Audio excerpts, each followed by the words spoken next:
Ya, terima kasih atas kesempatannya. Izinkan saya untuk hari ini ingin berbagi pengalaman dengan Ibu, di mana Ibu selama ini dapat mengidentifikasi kasus-kasus yang merupakan dilema etika atau bujukan moral. Untuk membedakan antara apakah itu dilema etika atau bujukan moral, itu biasanya kita melihatnya itu dari segi situasi. Kalau situasi itu kok kondisinya itu benar dan benar, itu nanti masuk ke dilema etika. Tetapi kalau situasi itu benar salah, itu masuknya ke bujukan moral, seperti itu. Iya, berarti kita mengidentifikasinya berdasarkan situasi yang terjadi, benar atau benar itu dilema etika, benar dengan salah itu bujukan moral. Terus ini Bu, selama ini bagaimana Ibu menjalankan pengambilan keputusan di sekolah ini, terutama untuk kasus-kasus di mana ada dua kepentingan yang sama-sama benar atau sama-sama mengandung nilai kebajikan? Biasanya dalam mencari solusi atau pengambilan keputusan kita kita bicara secara pribadi dengan rekan kita, kemudian kita cari solusinya bagaimana, yang terbaik itu seperti apa. Walaupun kadang-kadang ya tadi itu, apakah ini yang saya ambil keputusannya ini benar atau salah, tetapi dengan saling sharing itu nanti akan dapat suatu keputusan apakah itu penyelesaiannya itu betul secara dilema etika ataupun secara bujukan moral. Kemudian ini Bu, langkah-langkah atau prosedur seperti apa yang biasanya Ibu lakukan selama ini? Prosedurnya biasanya kita lihat dulu situasinya. Kalau situasinya itu dilema etika, itu kita ambil jalan yang terbaik. Ya.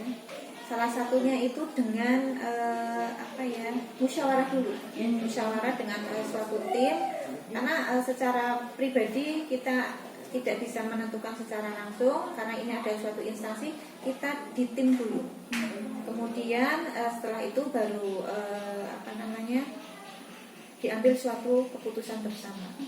Nah, kemudian untuk bujukan moral itu memang itu suatu situasi yang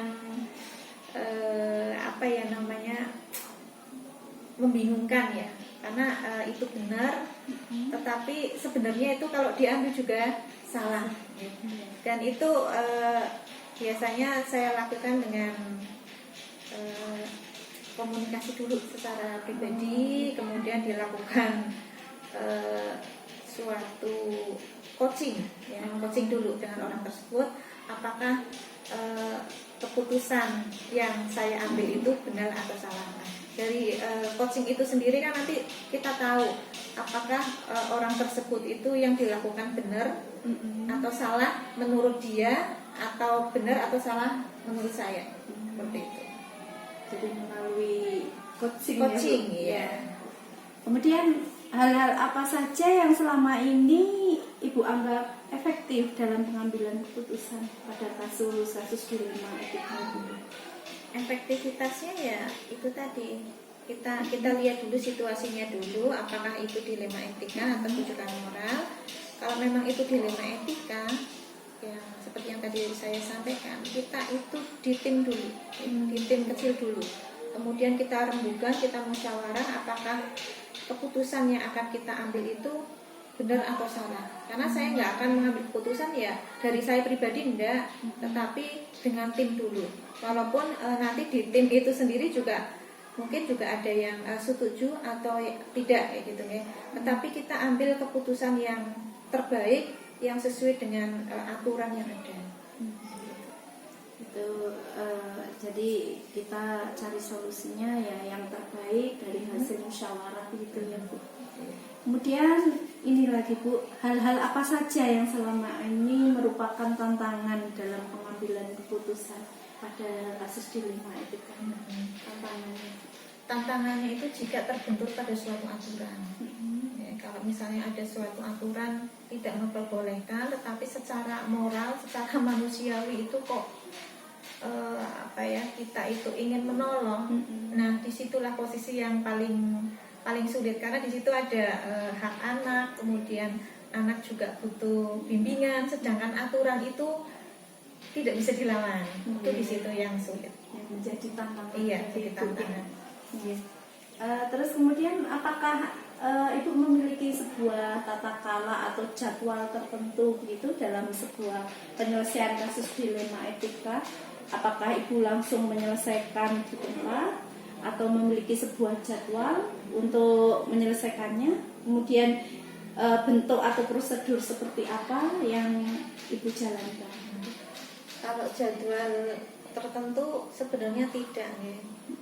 Itu biasanya kalau saya juga tidak langsung diselesaikan di tempat itu, tetapi secara pribadi orang tersebut datang ke ruangan, kemudian kita bicara secara baik-baik itu nanti mau bagaimana, kemudian tinggal tindak lanjutnya mau seperti apa. Jadi tidak ada jadwal secara secara tertentu gitu ya. Jadi memang itu kan yang namanya dilema etika, dan itu kan insidental kejadiannya, enggak kita membuat jadwal terus ini diselesaikan tanggal sekian itu enggak, tetapi itu tergantung situasi dan kondisi yang ada.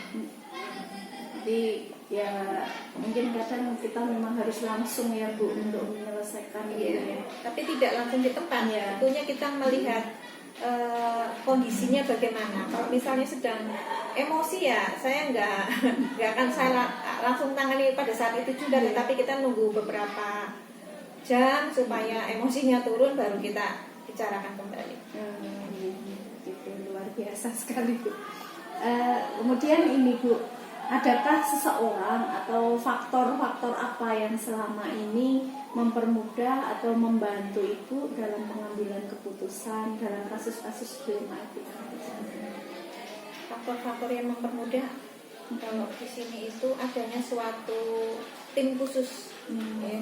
Ada tim khusus yang bisa kita gunakan untuk saling sharing di dalam penyelesaian suatu dilema etika. Ya. Karena kita kerja di suatu instansi, tentunya banyak aturan, kemudian banyak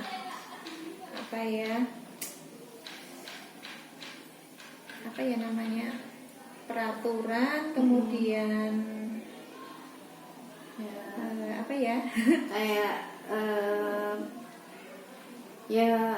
aturan-aturan yang memang harus dijalankan gitu. Iya, ada aturan dan juga prosedur ya. Ada prosedur, biasanya kan suatu kegiatan itu ada SOP-nya, ada standar operasional prosedurnya, ada petunjuknya bagaimana.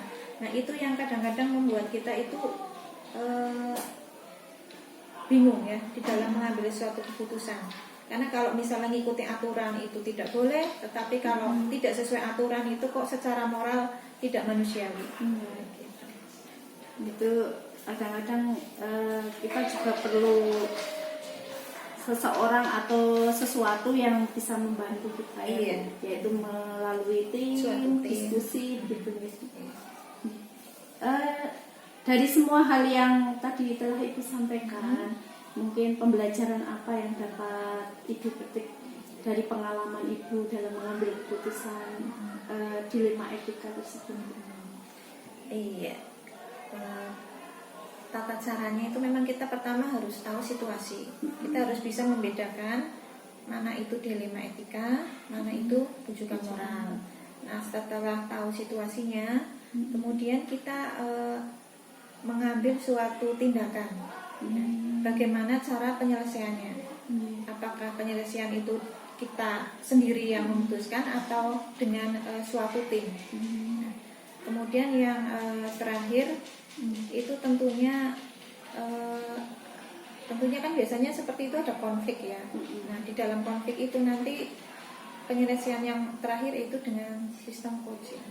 Jadi karena nanti di coaching kita tidak memberikan solusi, tetapi justru dari si coach itu sendiri yang menjawab sendiri permasalahan yang dihadapi. Kemudian bagaimana cara penyelesaiannya itu juga dari segi si coach itu sendiri.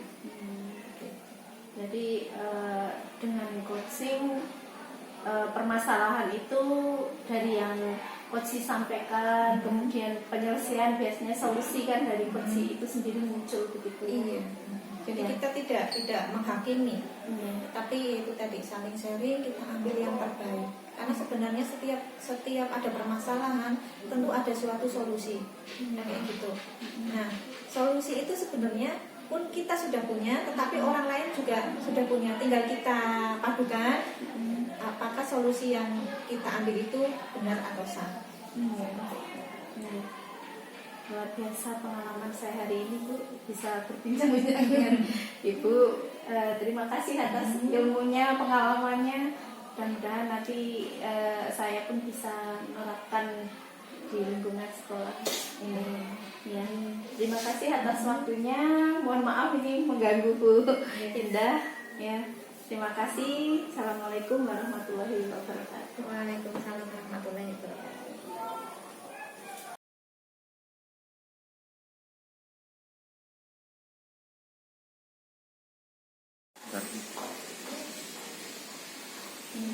Selamat pagi Pak ya. Pagi Ibu.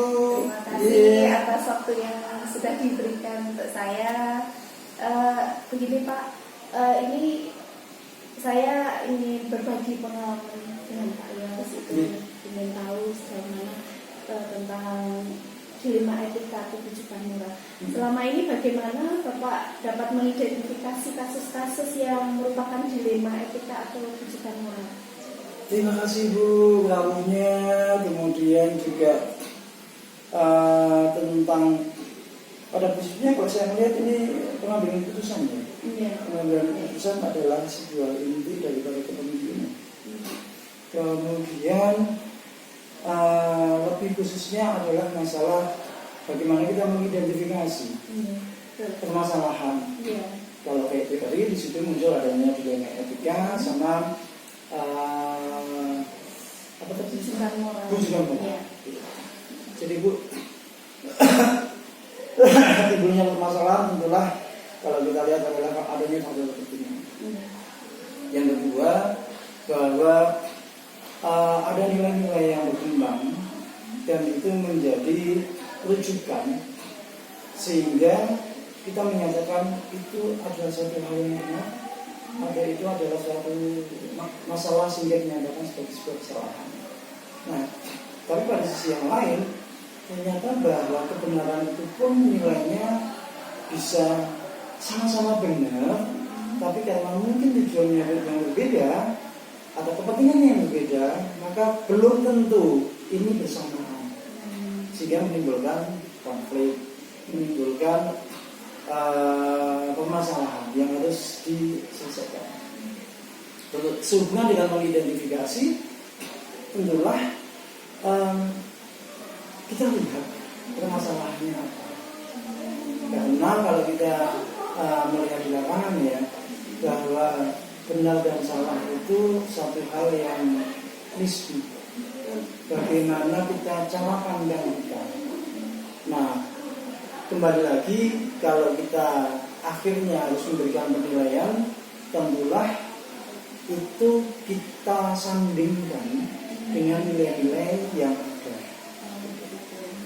Kemudian kalau kita melihat juga bahwa setelah kita sandingkan dengan nilai-nilai yang ada, baik itu nilai agama, nilai moral, nilai etika, kemudian juga karena ini sebuah lembaga sekolah, budaya sekolah seperti apa dalam menangani permasalahan seperti itu. Nah, ketika kemudian dari situasi itu permasalahan muncul, maka tentulah kita akan mengambil langkah. Bisa jadi pengambilan keputusan itu adalah karena kita ingin sesuai dengan tujuan. Kalau kita bicara tentang kelembagaan, tentulah tujuan daripada kelembagaan mengerucut lagi visi sekolah seperti apa. Kemudian bisa jadi kita melihat bagaimana permasalahan ini dampaknya kepada objek. Artinya bahwa tentulah kemaslahatan yang lebih banyak itulah yang akan kita ambil, walaupun barangkali itu merugikan sebagian. Bisa jadi seperti itu, Bu. Jadi kalau kita mau mengidentifikasikan, tentulah dari kondisi. Gitu ya Pak. Iya.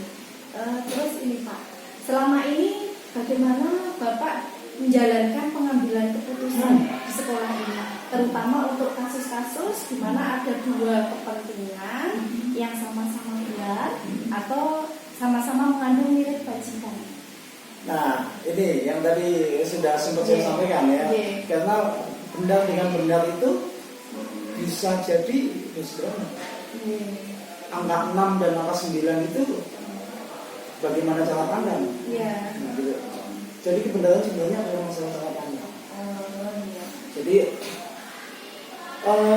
solusinya adalah bagaimana kita bisa duduk bareng, bagaimana komunikasi terjalin sehingga kedua belah pihak bisa memaklumi ketika berada pada sisi yang berbeda. Kemudian kita tarik situasinya bagaimana jika berada pada posisi yang bersamaan.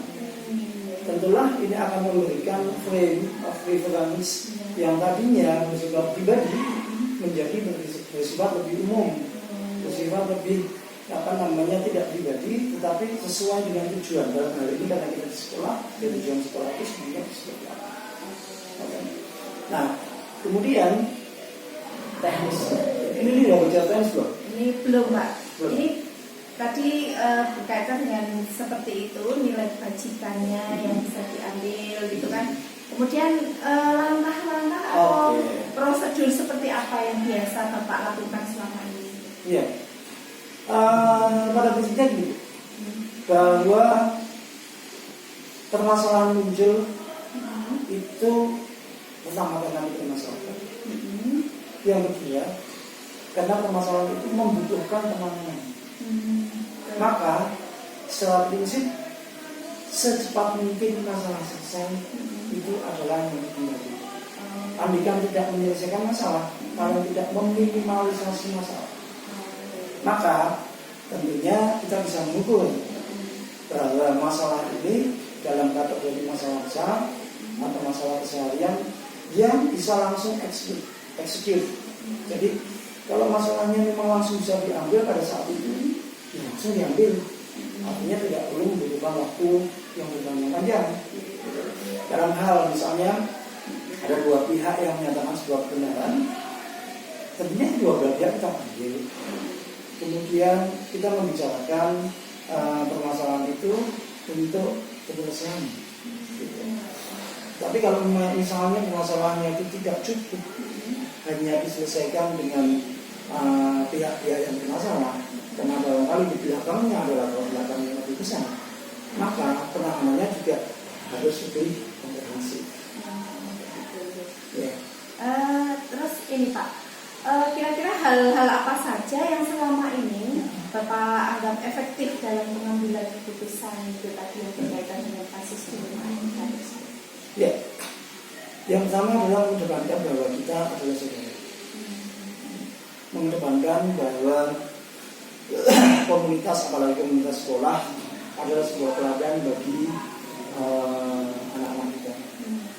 Maka setiap permasalahan yang timbul itu juga dalam konteks kita memberikan contoh kepada anak kita untuk menyelesaikannya. Kemudian tadi pertanyaannya adalah tentang apa pun itu? Ya, hal-hal yang efektif. Kecepatan pengambilan keputusan itu salah satu hal yang kemudian orang merasa nyaman. Apapun keputusannya, bahwa akan lebih baik dibanding kita mengulur waktu sehingga semuanya menjadi ngambang.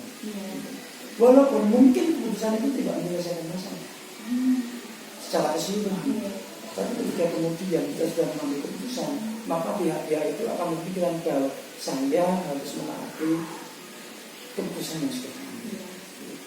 Jadi dengan kita cepat ya Pak, cepat Iya. untuk langsung mengambil Iya. keputusan. Dan juga begini, tadi saya bilang bahwa kalau tadi masalahnya waktu, semakin cepat kita menyelesaikan masalah itu akan semakin baik.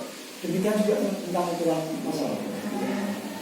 Saya punya prinsip bahwa tidak ada masalah kecil, semuanya adalah masalah besar. Dan sebaliknya juga, saya juga tidak menyatakan semua masalah besar. Nah, karena semua masalah bisa diselesaikan. Nah, sekarang yang jadi masalah adalah bahwa setiap masalah kecil itu kita selesaikan, maka disitulah kemudian ada side effect. Nah, side effect inilah yang kemudian akan menjadi masalah besar. Nah, itu yang barangkali kejelian. Kalau kita bicara tentang kepemimpinan adalah bagaimana kita mengambil keputusan selain bahwa kita itu punya nilai-nilai baik itu nilai agama atau dan sebagainya, maka akan ada intuisi yang itu memang perlu dilatih sehingga setiap permasalahan yang ada sedapat mungkin untuk segera diselesaikan. Saya pernah baca bu, pemimpin yang efektif itu setiap 10 detik sekali harus mengambil keputusan. 10 detik. Luar biasa. Iya. Kayak gitu keputusan besar untuk yang kecil 10 detik harus mengambil keputusan. 10 detik harus mengambil keputusan. Kalau lebih dari itu namanya lambat. Kalau lambat, nanti yang mengambil keputusan bukan kita, tapi orang lain yang mengambil keputusan terhadap kita. Dan itu dampaknya adalah tidak sesuai dengan visi kita. Sehingga kalau kita biasanya setiap orang itu pada ujungnya adalah tentang aktualisasi itu. Tentulah itu tentunya nantinya tidak akan sesuai dengan apa yang kita inginkan. Ya, maka ambil sebuah kesempatan. Dan bergerak cepat ya Pak. Ya. Terus ini Pak, dalam pengambilan keputusan tersebut, kira-kira hal-hal yang menjadi tantangan Bapak itu berkaitan dengan kasus tadi di rumah etika, bagaimana Pak? Hal-hal apa saja yang Bapak selama ini menjadi tantangan itu? Gini ya Bu, kalau kita dari sisi manajemen memang segalanya harus melalui sebuah proses dari mulai perencanaan, pelaksanaan, kemudian sebuah monitoring atau evaluasi, kan gitu. Nah, kalau kita lihat dari sisi itu, maka tentulah ini menjadi sebuah keniscayaan apapun yang kita lakukan ada basis perencanaan. Walaupun di lapangan nanti akan sesuai dengan kondisi yang ada, tapi kita sudah punya. Kemudian pada waktu pelaksanaan tidak ada sesuatu, saya yakin betul tidak ada sesuatu yang bisa diselesaikan sendiri. Maka ketika kita bekerja dengan orang lain, maka kemampuan kita untuk menghandle teman-teman kita, saudara-saudara kita, bawahan kita barangkali itu adalah merupakan salah satu kunci untuk mengarahkan, mendirect tujuan visi kelembagaan seperti yang ini. Jadi itu. Kemudian apakah Bapak memiliki sebuah jadwal atau tata cara gitu dalam sebuah penyelesaian kasus tersebut Pak? Apakah langsung menyelesaikan di tempat atau memiliki sebuah jadwal untuk menyelesaikannya itu? Kemudian bentuk atau prosedur seperti apa yang Bapak jalankan? Yang pertama masalah kewaktuan. Tadi saya sudah sampaikan setiap mungkin masalah setiap mungkin diselesaikan. Walaupun kita ada masalah-masalah yang perlu pemikiran lebih panjang untuk menyelesaikan. Jadi untuk masalah harian yang saya menganggap itu masalah-masalah dalam tanda kutip masalah kecil, ya sedapat mungkin saat ditemui itu sudah bisa diselesaikan. Paling tidak sudah bisa diminimalkan. Atau lebih kecil lagi sudah dikomunikasikan. Kemudian kalau masalah tata kelola waktu sehingga dengan penyelesaian masalah kami di SMA Sidoarjo itu ada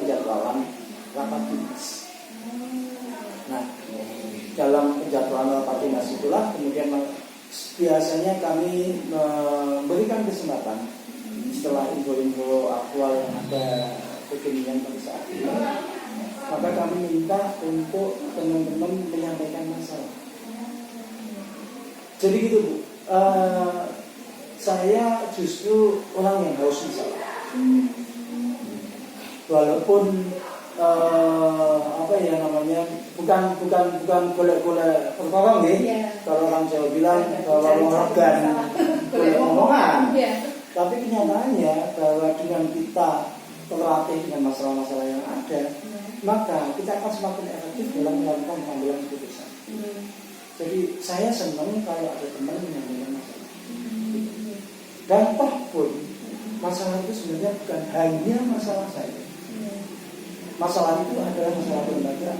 Masalah itu adalah masalah sekolah kita. Apalagi kalau kemudian ini yang selalu berkali-kali mungkin lebih selama kurang lebih 3 bulan, 4 bulan saya di sini. Mungkin lebih dari 10 kali saya menyampaikan kayak gitu apa jenis. Tujuan kita kalau kita mengingat kurikulum mereka itu anak-anak selamat dan bahagia. Tujuannya adalah anak-anak. Kalau kalimat saya selalu menyatakan bahwa konsen kita itu bukan kawinan ibu, konsen kita itu bukan kurikulumnya, konsen kita adalah end user kita. Pengguna terakhir kita siapa? Anak-anak. Anak-anak itu yang menjadi prioritas. Jadi saya katakan kepada teman-teman, ketika saya mengambil keputusan, maka yang ada dalam benak saya adalah kemanfaatannya bagi anak-anak. Kalau itu manfaat, yuk kita jalan. Tapi kalau itu tidak ada manfaatnya, mending kita tinggalkan. Karena hampir semua kegiatan itu pada ujung-ujungnya nanti bius. Ada pembiayaan. Ketika pembiayaan itu anak-anak yang memang mereka yang tertuju. Betul sekali. Luar biasa ini Pak. Terus ini Pak, adakah seseorang atau faktor-faktor yang selama ini mempermudah atau membantu Bapak itu dalam pengambilan keputusan? Ya, mungkin gini Bu. Itu relatif ya. Mempermudah atau mempersulit, gitu ya. Itu dua hal yang kalau menurut saya pihak-pihak yang memang kita butuhkan. Kalau saya menyikapinya begini, bahwa saya itu nggak sendirian. Tadi saya sudah sampaikan. Kami adalah sebuah tim. Secara internal, kepala sekolah itu bukan hanya yang dituju itu bukan masalah dia menjadi pemimpin, tapi dia menyelenggarakan kepemimpinan. Kalau namanya kepemimpinan, di situ ada konsep yang namanya kolektif kolegial. Di situ ada wakaf, di situ ada kasukat PU, di situ ada teman-teman guru, di situ ada koordinator. Di mana masing-masing itu punya peran. Yang jadi masalah adalah bagaimana kita memerankan yang bersangkutan untuk efektif dan melaksanakan tugasnya.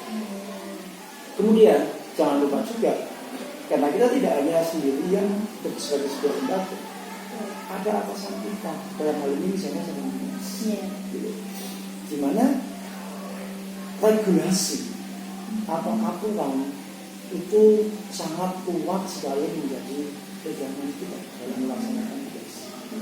Tapi pada sisi yang lain, kita MBS, kita manajemen berbasis sekolah, ya kebutuhan sekolah seperti apa.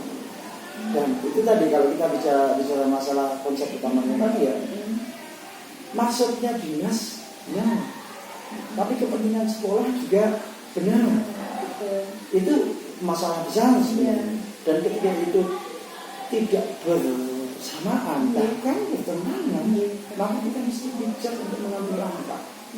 Satu sisi tidak menyalahi regulasi, tapi pada sisi lain bahwa budaya sekolah yang sudah kita bangun dan itu positif bisa tetap kita jalani.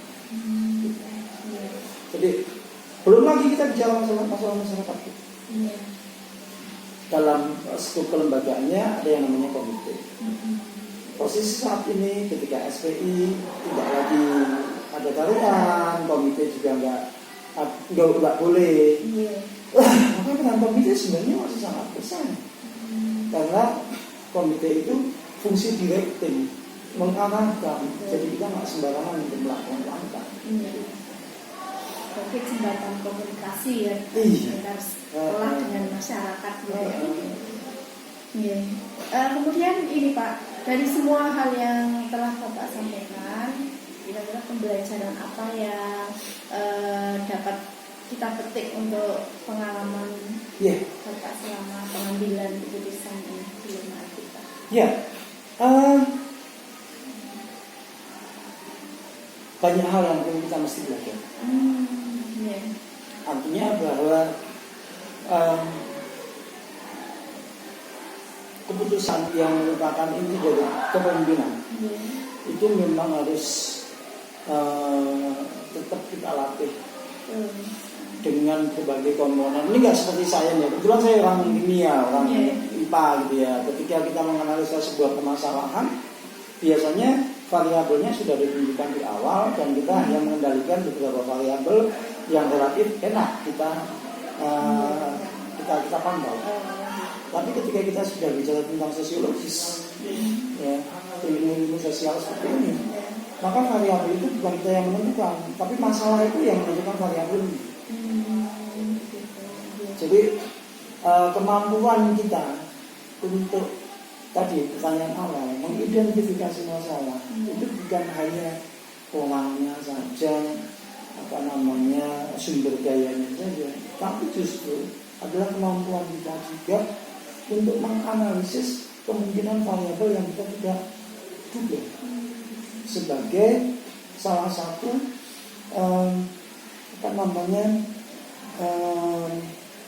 hal yang menentukan dalam pengambilan keputusan. Makanya tadi saya sempat mengatakan ya ada satu sisi yang namanya intuitif. Walaupun secara teori barangkali ini nggak berkesesuaian, tapi intuisi saya menyatakan saya harus menolakkan seperti itu, saya harus mengambil keputusan seperti itu. Itu barangkali memang harus kita ngerti. Kalau kalimat saya itu bisa. Dan yang kedua Bu, terima kasih sambung Rabu dan menanyakan hal ini. Gitu ya. Kalau tadi kan menyatakan bahwa apa yang bisa saya ambil dari pelajaran tentang pengambilan keputusan itu. Ini bukan hanya masalah kepala sekolah. Ya, itu masalah semua orang. Bagaimana memang harus banyak belajar tentang bagaimana mengambil keputusan yang terbaik sesuai dengan tujuan yang akan dituju. Mungkin itu Bu, terima kasih sekali. Ya, luar biasa sekali Pak untuk ilmunya hari ini. Terima kasih atas kesempatannya Pak Yosi untuk kita ngobrol bersama ini. Mudah-mudahan nanti juga kedepannya SMA Pak Yosi semakin maju. Untuk anak-anak juga semakin prestasinya semakin luar biasa. Amin. Terima kasih. Terima kasih waktunya. Terima kasih Bu. Kekurangannya ya Pak Yosi. Terima kasih juga. Iya, semoga sukses ya. Waalaikumsalam warahmatullahi wabarakatuh.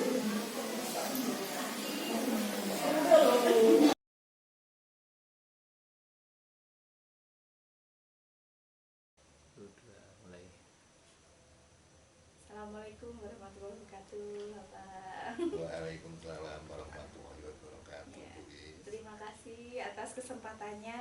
Pada kesempatan ini Bapak sudah meluangkan waktu untuk saya.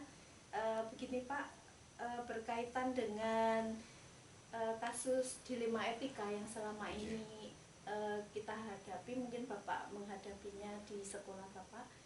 Selama ini bagaimana Bapak dapat mengidentifikasi kasus-kasus yang merupakan dilema etika atau bujukan moral tersebut? Iya, terima kasih Bu Is. Masalah itu ya memang bagaimana ya agak sulit sebenarnya. Jadi kan dilema etika tadi kan kita kadang-kadang kan ada dua permasalahan yang di situ mengandung unsur benar semuanya dan di situ berbenturan. Ini kita memang ya berpikirnya kita harus seperti ini ya. Jadi memang harus sungguh-sungguh dalam memikirkannya dan semoga apa yang kita ambil itu kan juga yang benar. Ya misalnya saja di situ ada permasalahan ketika ini Bu Is. Jadi kan ketika kita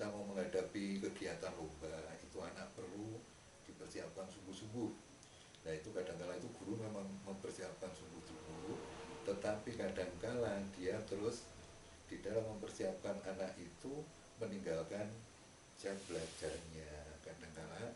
Jadi dia itu mestinya itu dia dalam mempersiapkan itu kan di apa namanya di luar jam pelajaran, tetapi kadang-kala itu ada yang seperti itu. Nah, ini kita yang memang harus betul-betul ini bagaimana atau langkah apa yang perlu kita ambil itu yang perlu kita pikirkan sungguh-sungguh. Iya. Berarti selama ini bagaimana Bapak dalam menjalankan pengambilan keputusan di sekolah Bapak, terutama untuk kasus di mana ada dua kepentingan yang sama-sama benar atau sama-sama mengandung nilai kebajikan? Ya itu biasanya begini Bu Is, jadi di situ yang menurut saya mana yang lebih penting itu yang kami dahulukan. Kadang-kala di situ pun saya dalam mengambil keputusan ya tetap berembuk dulu, kadang tetap minta masukan dari teman-teman atau guru-guru yang lebih senior bagaimana ini baiknya dan mana dulu yang perlu didahulukan, barangkali seperti itu Bu. Iya. Berarti langkah-langkah atau prosedur seperti apa Pak yang biasa Bapak lakukan selama ini? Ya kadang-kala di situ saya pertimbangkan dulu. Jadi dari misalnya ada dua hal yang mana di situ yang perlu kita perlu kita pecahkan, ini kita ya saya pikir-pikir, saya pertimbangkan dulu mana yang lebih penting, dan di situ kadang-kala saya ya juga minta masukan dari teman-teman, dan jika memungkinkan untuk dirembuk ya kita rembuk bersama. Mungkin seperti itu Bu. Iya. Luar biasa Pak. Kemudian hal-hal apa saja Pak yang selama ini Bapak anggap efektif gitu dalam pengambilan keputusan pada kasus-kasus dilema etika tersebut? Ya ini ya, jadi kalau yang efektif itu kita yang pertama kita melihat permasalahannya dulu Bu. Permasalahannya itu apa, setelah itu nanti kita masukan-masukan juga, masukan dari teman-teman itu perlu. Nah ini kadang-kala kita dengan masukan seperti itu dari guru-guru yang lebih senior, yang mana guru-guru itu kan kadang mempunyai atau dipercaya oleh teman-temannya. Nah ketika dia memberikan masukan dan menyampaikan itu, kadang-kala juga teman-teman lainnya bisa menerima. Yang kedua juga, syukur alhamdulillah selama ini kan teman-teman kebetulan dengan saya juga punya kepercayaan, sehingga ketika kami biasanya mengambil keputusan itu pun teman-teman bisa mengikuti. Demikian Bu. Kemudian hal-hal apa saja Pak yang menjadi tantangan dalam pengambilan keputusan itu pada kasus dilema etika tersebut? Ya paling tidak yang pertama, jangan sampai langkah yang saya ambil itu salah Bu. Jadi di situ saya mencoba supaya nanti bagaimana langkah itu bisa artinya itu sesuai atau langkah yang saya ambil itu benar. Jadi saya tetap, karena itu dua permasalahan yang begitu berat untuk diselesaikan, ini memang butuh pemikiran betul-betul. Terus yang kedua, masukan-masukan kadang-kala diskusi itu juga sangat kami butuhkan. Bagus Pak. Kemudian apakah Bapak memiliki sebuah tata kala atau jadwal tertentu dalam sebuah penyelesaian kasus dilema etika? Apakah Bapak langsung menyelesaikannya di tempat atau memiliki sebuah jadwal untuk menyelesaikannya? Bentuk atau prosedur seperti apa pula Pak yang Bapak jalankan? Iya, kalau untuk jadwal ya Bu Is, ini mohon maaf untuk hal seperti itu saya belum ada. Jadi permasalahan seperti itu kadang-kala munculnya itu pun tidak bisa kita prediksi ya Bu. Jadi tidak saya buat jadwalnya. Kadang-kala itu muncul ya, ketika itu butuh penyelesaian langsung, itu memang kadang langsung saya selesaikan. Tapi ketika itu bisa kita rembuk dengan teman-teman, jadi tidak harus diselesaikan saat itu nanti ya kami rembuk, kami diskusikan bagaimana baiknya. Demikian ya. Kemudian ada adakah seseorang atau faktor-faktor apa yang selama ini mempermudah atau membantu Bapak dalam pengambilan keputusan kasus dilema etika tersebut? Ya ada Bu Is. Jadi di situ teman-teman tim pengembang sekolah itu kadang-kadang juga banyak saya mintai masukan-masukan. Komite sekolah juga demikian. Jadi mereka juga perannya cukup besar dalam hal-hal untuk mengenai kasus-kasus seperti yang Ibu sampaikan tadi. Dilema etika kita. Jip. Nggih. Kemudian mungkin dari Bapak yang tadi Bapak sampaikan Iya. itu pembelajaran apa yang dapat Bapak petik dari pengalaman Bapak dalam mengambil keputusan dilema etika tersebut, Pak? Ya di situ banyak Bu Is. Jadi yang pertama kita harus ini paling tidak bisa bersikap adil juga di situ. Terus kita juga mementingkan mana yang memang harus atau mana yang lebih penting. Terus kita juga penting juga untuk mendengar masukan-masukan dari teman. Jadi hal seperti itulah yang kita gunakan untuk ini masalah pembelajaran yang kami dapatkan tentang penyelesaian kasus dilema etika tersebut. Terima kasih sekali Pak atas ilmunya untuk saya hari ini, luar biasa Pak Nur. Mudah-mudahan apa yang kadang-kadang kita hadapi dalam kita mengambil keputusan di sekolah, terutama di lingkungan Bapak, itu mudah-mudahan semuanya bisa berjalan dengan lancar gitu ya Pak ya. Terima kasih juga, amin. Sukses juga buat semoga Amin. kedepannya. Terima kasih. Ya, terima kasih banyak atas semuanya. Saya tutup. Assalamualaikum warahmatullahi wabarakatuh.